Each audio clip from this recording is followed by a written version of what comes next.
નવા આધાર કાર્ડની ડિઝાઇન અને ફોર્મેટમાં યુઆઈડીએઆઈ દ્વારા કેટલાક મોટા ફેરફારો લાવવાની તૈયારી ચાલી રહી છે, જેનો મુખ્ય હેતુ સુરક્ષા વધારવાનો અને ગોપનીયતા જાળવવાનો છે.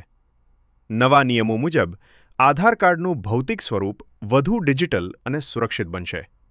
હાલમાં આધાર કાર્ડ પર તમારું નામ, સરનામું, જન્મ તારીખ, લિંગ અને ફોટોગ્રાફ જેવી તમામ માહિતી સ્પષ્ટ રીતે છપાયેલી હોય છે.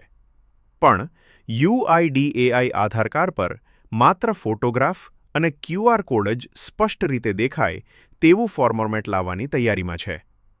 તમારું નામ, સરનામું, જન્મ તારીખ જેવી અંગત માહિતી સીધી રીતે છાપવામાં આવશે નહીં. બાકીની તમામ વ્યક્તિગત માહિતી જેમ કે નામ, સરનામું, જન્મ તારીખ વગેરે ક્યુઆર કોડમાં સુરક્ષિત થશે. જ્યારે કોઈ સંસ્થાને તમારી વિગતોની જરૂર પડશે ત્યારે તેઓએ માત્ર ક્યુઆર કોડ સ્કેન કરવાનો રહેશે. આનાથી તમારી વિગતો યુઆઈડીએઆઈના સુરક્ષિત ડેટાબેઝમાંથી સીધી ક્રોસ વેરીફાઈ થઈ જશે. કાર્ડ પર ઓછી અંગત માહિતી છપાયેલી હોવાથી કોઈ પણ વ્યક્તિ સરળતાથી તમારો ડેટા જોઈ શકશે નહીં. આ ફેરફારથી નકલી આધાર કાર્ડ બનાવવાની કે ડુપ્લિકેટ કાર્ડનો ઉપયોગ કરવાની શક્યતા ઘણી હદ સુધી ઘટી જશે. યુઆઈડીએઆઈ નવી ડિજિટલ આધાર એપ પણ લાવવાની તૈયારીમાં છે.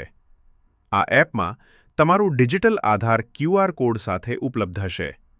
તમે આ એપ દ્વારા સુરક્ષિત રીતે તમારું માસ્ક્ડ આધાર પણ શેર કરી શકશો, જેમાં તમારા આધાર નંબરના માત્ર છેલ્લા 4 અંક જ દેખાય છે. નવું આધાર કાર્ડ વધુ સુરક્ષિત, ઓછું માહિતી દર્શાવતું અને ક્યુઆર કોડ આધારિત હશે. આ ફેરફારો ડિજિટલ યુગમાં ઓળખની ચકાસણીને વધુ ઝડપી અને ગોપનીય બનાવશે. આ ફેરફારો તબક્કાવાર રીતે લાગુ થઈ રહ્યા છે અને શરૂઆતમાં ઈ-આધારમાં આ નવું ફોર્મેટ જોવા મળી શકે છે. તો મિત્રો, ઇન્ફોર્મેશન સારી લાગી હોય તો તમારા મિત્રો સાથે શેર કરવાનું ભૂલતા નહીં.